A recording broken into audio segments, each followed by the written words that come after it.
Radio Universidad de Chile presenta Tras las líneas, conversaciones con Manuel Antonio Garretón, Premio Nacional de Humanidades y Ciencias Sociales. Programa producido en el Departamento de Sociología de la Universidad de Chile con el auspicio del Centro de Estudios de Cohesión y Conflicto Social, COES. Muy buenas tardes.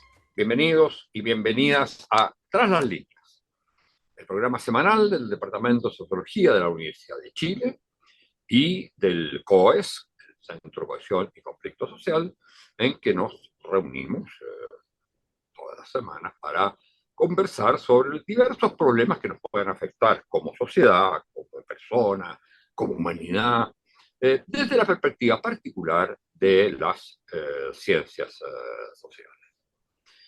Y hoy vamos a tocar un tema que tiene como distintas aristas, pero que tiene que ver, en términos lo más general posible, sería la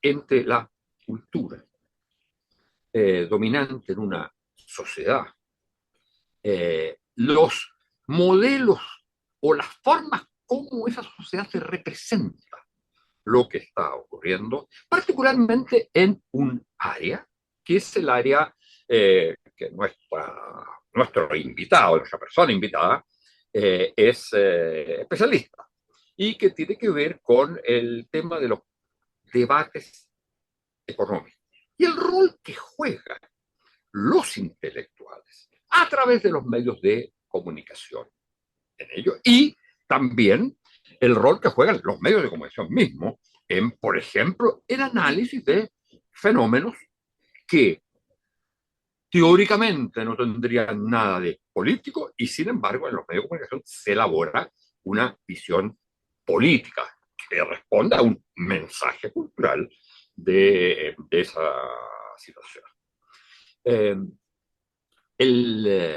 Quizás uno de las cuestiones más interesantes desde el punto de vista de cómo ha ido cambiando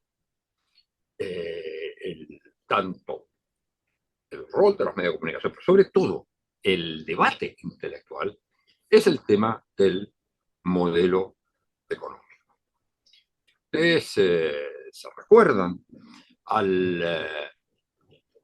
durante los 20 años, antes del estallido social, la cuestión central era el modelo neoliberal y el debate sobre el neoliberalismo y sus consecuencias.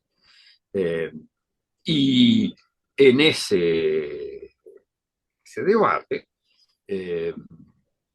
se usaba la verdad económica de la cual los sacerdotes del dios mercado o del dios economía eran los portavoces de lo que se podía decir. Y por supuesto, desde el otro lado, desde el lado crítico, era más bien en nombre o de otro modelo económico, o también de lo que estaba ocurriendo en la sociedad. Y sin embargo, hay un momento en que el debate sobre el modelo neoliberal tiende como a esfumarse, a dejar de usar la palabra neoliberalismo. Y sin embargo, el debate económico y sobre el modelo y sus perspectivas sigue siendo enteramente necesario.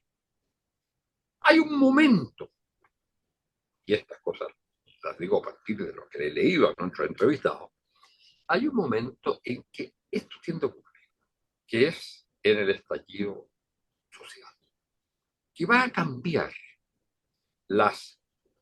incluso va a afectar la legitimidad del modelo liberal, pero también va a cambiar el debate, el tipo de debate que se hace.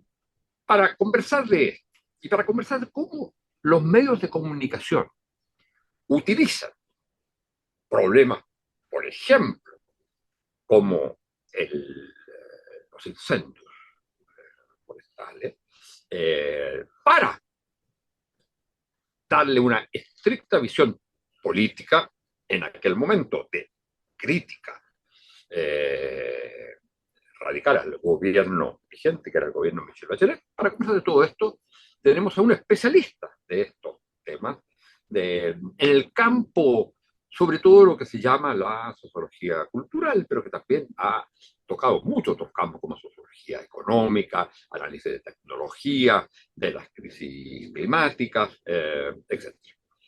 Él es Tomás Undurraga, director del Departamento de Sociología, o Escuela de Sociología, no sé cómo lo llaman exactamente, pero digamos Departamento de Sociología, de la Universidad Alberto Hurtado, sociólogo formado en la Universidad Católica, y luego con un doctorado en la Universidad de Cambridge, el Cambridge verdadero, ¿no? El Cambridge inglés, porque también está el Cambridge norteamericano.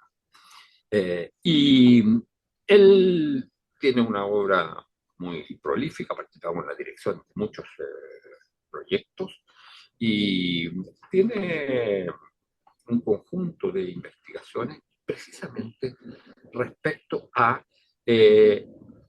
los debates intelectuales, cómo son afectados por procesos sociales y cómo ellos afectan también a los procesos sociales con sus propias miradas.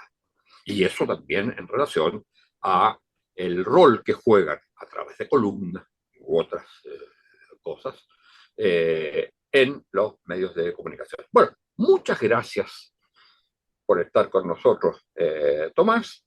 Y yo quisiera partir, bueno, por esa cuestión que planteaba de hay un momento en que el debate sobre el modelo económico dejó de hablar,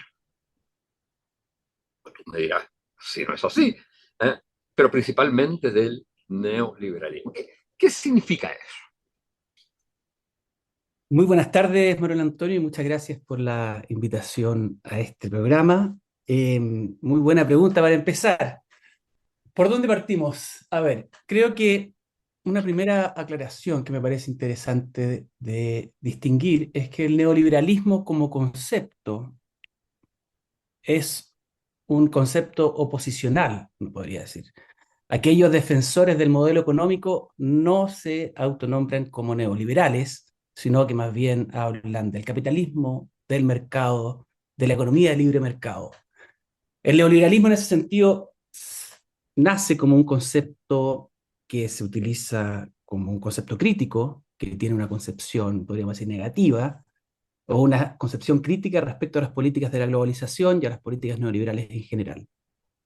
En el caso chileno es muy interesante cómo el neoliberalismo como concepto permitió articular una serie de críticas que tenían que ver con la insatisfacción del modelo neoliberal en sí mismo, y que tenía que ver con la privatización de la vida, que tenía que ver con las injusticias en la distribución de los recursos, tenía que ver con las injusticias o las insatisfacciones políticas, y que durante los años 2000 se fueron manifestando con creciente intensidad a través de los movimientos sociales y el ciclo de movilización, que hay varios hitos importantes, el 2006 con el movimiento estudiantil de los pingüinos, el 2011 que se intensifica, y ciertamente el estallido social del 2019, donde es, podríamos decir, como un punto cúlmine de explosión de críticas al modelo económico vigente. Lo interesante Hay una cosa que es interesante ahí, que es que los dos puntos centrales, por supuesto, comienza en el 2006, pero la verdad que el ciclo duro, por ejemplo, de movilizaciones es 2011-2012 hasta el 2019. Ambos se dan en gobiernos de derecha. Absolutamente, y eso es un antecedente importante a propósito de la discusión que tenemos estos días, si es que algún eventual gobierno de Kast ofrecería o no gobernabilidad, y en qué medida tendría capacidad de poder estar conectado para asegurar efectivamente el orden que produce. Ahora, yendo a la pregunta del neoliberalismo, a mí me parece interesante que efectivamente tengo la impresión que después del estallido social y en particular después de los procesos constituyentes y de la convención, de ambos rechazos, existe un momento de saturación, yo diría, de saturación política, de la polarización del momento, que llevó también a un cierto agotamiento de la discusión sobre el neoliberalismo como tal. Eso diría que es un antecedente importante. Y el otro, sin duda, es que eh, el hecho de que los principales actores de los movimientos sociales estudiantiles estén actualmente en el gobierno y que el presidente sea el principal representante de aquello, también lleva a que la crítica neoliberal no se esté ejerciendo como tal, porque básicamente lo que está haciendo el gobierno son políticas para intentar desactivar o desarmar varias de las políticas neoliberales en la medida de lo posible, y sabemos bastante bien cuál fue la trayectoria de este gobierno y el impacto que tuvo el rechazo a la convención, y en particular cómo el gobierno había atado su programa de transformaciones a ese evento en particular. Entonces, parte importante del cambio de la agenda, y uno podría decir de la disminución de su carácter crítico, ha tenido que ver con ese evento específico de una votación sustantiva.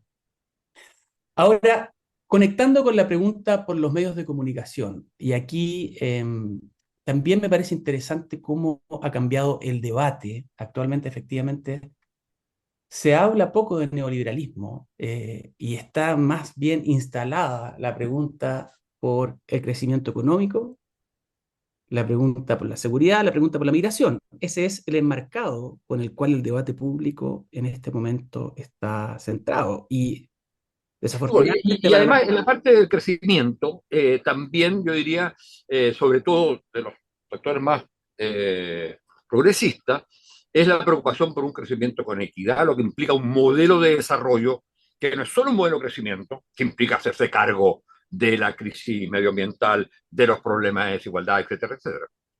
O sea, un modelo con ciertos grados de mejor distribución, pero un modelo principalmente que sea ambientalmente sustentable. Y aquí la Claro. principal crítica, como se ha articulado a propósito del uso de los medios de comunicación, ha sido el eslogan de la permisología.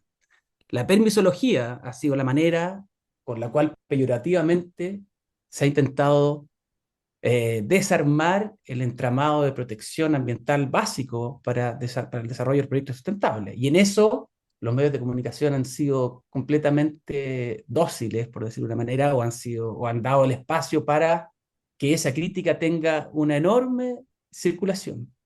Claro, porque además se critica, al criticar la permisología, darle ese nombre y todo eso, lo que se está en el fondo buscando es menos intervención del Estado, menos poder del Estado. Para que reine el mercado no tiene que haber permiso, no tiene que haber nada. El mercado va a resolver el problema por sí mismo. Y menos rendición de cuentas frente a las comunidades. Parte importante del sistema de evaluación de impacto ambiental tiene que ver con una creciente democratización, y es preocuparse de que los proyectos no solamente sean ambientalmente sustentables, sino que tengan retribuciones a los territorios donde están instalados. Si vamos para atrás, a propósito del estallido social, una de las críticas importantes que había eran las críticas ambientales. No era, el dicho decía, no es sequía, es saqueo, a propósito de las disputas por el agua, y una crítica importante tenía que ver con que el impacto ambiental en los cuales se basa el desarrollo económico en Chile queda principalmente en los territorios, y la riqueza se concentra principalmente en Santiago. Esa desigualdad estructural resonaba fuertemente en los territorios.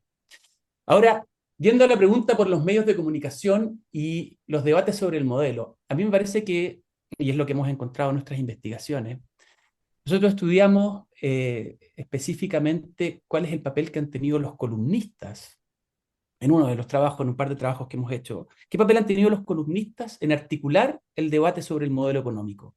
Es decir, cómo lo entienden, qué es lo que se discute. Y en esto hicimos un recorrido primero entre el primer gobierno de Sebastián Piñera, 2010 al 2017, y el segundo, incluyendo el segundo gobierno de Michelle Bachelet. Y vimos cómo las críticas al Perdón, modelo... y después compararon con lo que viene después, el debate después del estallido. Exactamente, entonces hicimos un artículo bien interesante sobre el papel que tienen los medios de comunicación, y en particular las disputas sobre el modelo en los medios justo antes del estallido, y es interesante ver ese debate, las características que tiene, a los actores a los cuales le da principal voz, el peso que tienen los economistas en particular para mantener una jurisdicción con bordes muy cerrados. En los debates sobre el modelo antes del estallido, los economistas son los principales actores que pueden hablar técnicamente sobre el modelo. Existen muchos columnistas que participan, que disputan las ideas morales, que disputan los principios, pero los debates técnicos están exclusivamente centrados en economistas. ¿Qué es lo que vemos que pasa después del estallido? Es que no solamente el modelo neoliberal entró en crisis, y esto tiene que ver con los efectos de la pandemia, tiene que ver con la crítica fundamental que se expresó en las calles, sino también cómo cambió la manera como se discute sobre el modelo. O sea, aparecieron ideas que antes eran inconcebibles como parte del imaginario de los debates sobre el modelo económico. Y eso tiene que ver, en parte importante, con que los economistas perdieron el control o el monopolio exclusivo para hablar de economía. Hay un caso muy interesante, es si es que antes del estallido, los economistas, que también tienen una formación y podríamos decir un sesgo monetarista bastante fuerte en el caso chileno, un sesgo neoliberal si uno quiere, o mainstream, los que tienen aquellos espacios en los medios de comunicación, discutían entre ellos. Después del estallido aparecen voces que no son del mundo económico, aparecen periodistas, Daniel Matamala pasa a dar voz o articular con mucha fuerza las ideas de un Estado emprendedor, Fernando Atria articula con mucha fuerza las críticas al sistema privatizado de educación, y así María Olivia que había planteado el tema de la concentración de los grupos la económicos. concentración de los medios, exactamente, María Lidia Monker, y así, y una serie de otros periodistas, historiadores, comienzan a aparecer en el debate público sobre el modelo económico. Y eso le da una pluralidad que no tenía antes, y eso le da también el horizonte a discutir cosas que no habían sido pensadas posibles de discutir. Bueno, y en eso yo creo que el caso más emblemático tiene que ver con los retiros y la crítica a el modelo de pensiones. Los retiros de las AFP pasaron a ser, eran absolutamente inconcebibles, no sé, pensemos 10 años atrás, y lo que pasó tras la pandemia todos lo conocimos. Y eso, mi impresión es que cambió radicalmente el debate después de eso.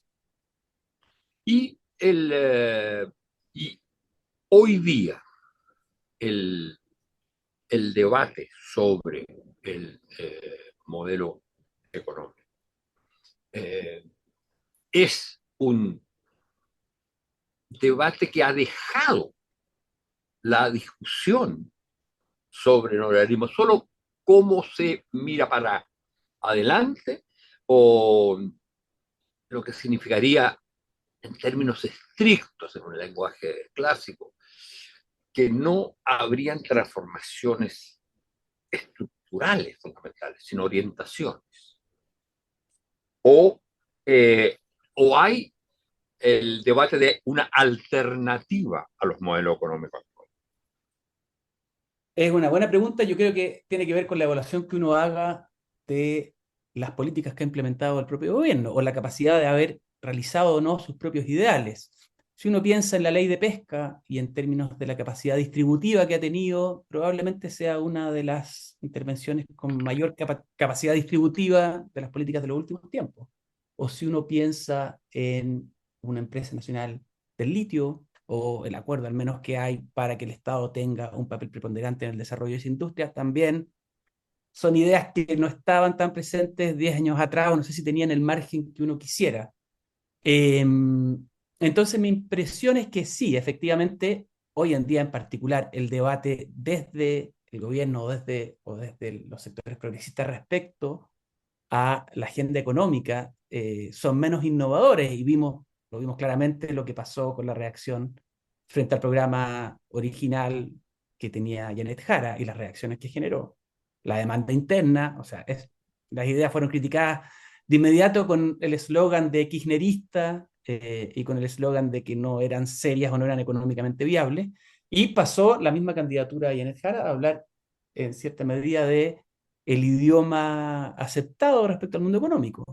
Crecimiento, empleabilidad y un poco más que eso. No, en ese sentido comparto de que no hay una agenda de ideas progresistas en el campo económico que sean visibles o que estén articulados de manera Claro, política que estén articulado en un cierto proyecto, digamos. O en un sea, cierto proyecto puede político. haber correcciones, Sí, pero ahora, eso creo que está directamente vinculado con lo que comentaba antes, que tiene que ver con que el enmarcado con el cual esta campaña política en particular está enmarcada es muy rígida en sus propios conceptos, que es crecimiento económico, que es seguridad y que es migración. Son los tres temas con los cuales todos los candidatos tienen que posicionarse.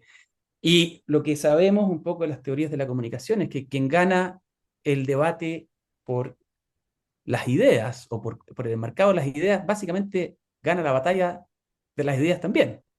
Y en ese sentido no nos deja muy buen pie o un pie muy optimista respecto a lo que va a pasar en un par de meses más en las elecciones. a ver por qué. Porque tú piensas que se ha producido ya no una doctrina cerrada como era el modelo neoliberal, pero al menos una especie de nube eh, que impide pensar alternativamente, eh, digamos, modelos distintos, que por lo tanto lo que hace es sucumbir a una cierta ideología difusa, dominante, pero que está dada por los temas que tú señalabas. Es decir, hay una dificultad para poder, digamos, reorganizar el debate. Y entonces, en ese sentido, hay una hegemonía, uno diría, de un pensamiento eh, ya no quizás tan ortodoxo como era el neoliberalismo, pero sí de un pensamiento del mundo dominante de la economía. Eso completamente de acuerdo, sumado a un momento global del auge de las derechas radicales, del auge del populismo radical, que ya también desarma la manera tradicional de entender los debates económicos, y que desafortunadamente es una tendencia mundial, es una suerte de contaminación cruzada de los distintos sistemas políticos, y donde son ideas que se han instalado con mucho mayor fuerza. Entonces, frente a la pregunta por qué no estamos discutiendo de neoliberalismo, yo tengo la impresión porque el movimiento pendular del debate público va hacia el otro lado, desafortunadamente. Va hacia el otro lado. Y uno podría, si se pone crítico, en que los sectores progresistas no han sido capaces de sacarle suficientemente luz a las cosas que han hecho, o hacer relucir sus logros, y sucumbir en cierta medida a el enmarcado del debate público. El gobierno está constantemente hablando de crecimiento. El debate es sobre este momento, el enmarcado de la prensa es sobre las dificultades para generar empleo. Ese enmarcado dado hace muy difícil poder resaltar políticas alternativas en el campo económico. Bueno, pero desde el punto de vista estrictamente más teórico, hay no sé cómo lo ves tú, eh, hay propuestas alternativas, no solo en pequeños aspectos, sino de transformación, que es la crítica renovada de alguna manera al capitalismo a escala mundial. Por ejemplo, los textos de Piketty. Completamente, sí. Bueno, o sea, primero creo que el capitalismo está plenamente en crisis, como lo hemos conocido, sobre todo si hablamos de neoliberalismo. La globalización está plenamente en crisis porque no es ambientalmente sustentable y porque no es políticamente sustentable. Ha generado reacciones de contestación social en todos lados. Entonces, la necesidad de un Estado más fuerte, la necesidad de políticas redistributivas son básicas para asegurar cualquier proyecto político viable.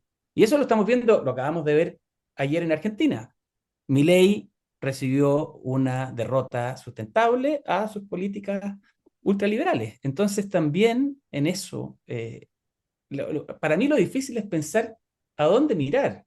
¿Qué modelo de país o de sociedad en este momento ofrece una, una orientación viable, sustentable, equilibrada políticamente. No ¿Tú sé. crees que en ese sentido eh, la- las ideas políticas de lo que se llama en general socialdemocracia están agotadas, no son una respuesta válida para contrarrestar, digamos, las tendencias de derecha o tienden a contaminarse mucho con las políticas de derecha? No, me parece que la socialdemocracia sigue siendo un horizonte político y social deseable, plenamente deseable. El problema es que hemos visto que las democracias, por lo menos las democracias occidentales, no han sido capaces, a partir de proyectos socialdemócratas, de contener la ola de extrema derecha. Desafortunadamente, en los mismos países donde avanzan ideas progresistas, ideas de socialdemocracia, los partidos representantes de la extrema derecha han colonizado y han formado gobiernos en muchos de ellos. Lo vemos en Francia, lo vemos, o sea, en Francia todavía no, pero están ahí. Lo vemos en Italia, lo vemos no sé, en Y muchos hay, países. y hay una cosa ahí que es clave, que vuelve a conectarnos con el tema eh, inicial tuyo de los, digamos, el rol de los medios de comunicación. Sobre todo, si uno piensa en un país donde existe eh, una sola orientación cultural de los medios de comunicación. No hablo tanto de las redes, etcétera, pero sí de los medios de comunicación que conocíamos antes como la prensa. ¿Ya? Ujú. Porque en las radios tiende a haber Sí, mayor pluralidad. alguna pero entonces aquí, y esto es un problema muy, muy complicado, porque no se ve ninguna posibilidad de prensa alternativa. Y Sí, de alguna manera uno diría que ello también ocurre con la televisión. sí. El mensaje, la manera como se estructuran los mensajes, cómo se estructuran las noticias. Sí, ¿Ah? completamente. El mercado de las noticias está directamente vinculado con la propiedad de los medios de comunicación. O sea, comparto plenamente el diagnóstico y es parte, diría, de la tragedia de nuestra esfera pública. El campo periodístico chileno y las batallas culturales que permite o que habilita están directamente condicionadas con la propiedad de los medios de comunicación. En prensa escrita esto es donde podríamos decir que es más fuerte, existe un 80% de concentración en dos grandes grupos, en Copesa y el Mercurio. Y eso y eso ciertamente, y tienen radio y tienen radio y tienen... Claro, y además lo que han logrado es una cierta hegemonía que incluso teniendo periodistas o intelectuales columnistas de tipo progresista, al final el mensaje global, con la apariencia de un cierto pluralismo, sigue siendo un mensaje conservador y uno diría claramente de derecha. El caso de algunos Absolutamente. periódicos es clarísimo en eso. O sea, lo que pasó la semana pasada, aquí un ejemplo concreto de lo que tú dices en este caso. Una noticia muy importante tenía que ver con la participación de un miembro del directorio de Canal 13 en la difusión de bots de ultraderecha atacando una de las candidatas del propio sector. Una noticia que generó un revuelo importante, comentarios en radios, en prensa, etcétera. En los dos diarios nacionales principales casi no hubo mención alguna a esa noticia, casi no hubo mención alguna, una absoluta invisibilización de un tema vital, si es que pensamos que los medios de comunicación tienen como uno de sus propósitos ser los responsables de habilitar el espacio democrático para el debate, es realmente una debilidad el que no puedan ofrecer un espacio suficientemente plural como para recoger las impresiones acordes a los votantes. Y en eso mi impresión es que los medios de comunicación, a propósito del debate si es que hoy en día con las redes sociales los medios cumplen o no el mismo papel, los medios de comunicación siguen siendo los principales productores de conocimiento sobre la sociedad y donde vamos a recurrir a quién es el que reportea, quiénes son los que recogen información, siguen siendo los medios de comunicación que tienen periodistas y que tienen columnistas profesionales dedicados a esto, que es muy diferente a la capacidad de opinión que pueden tener las personas en las redes sociales.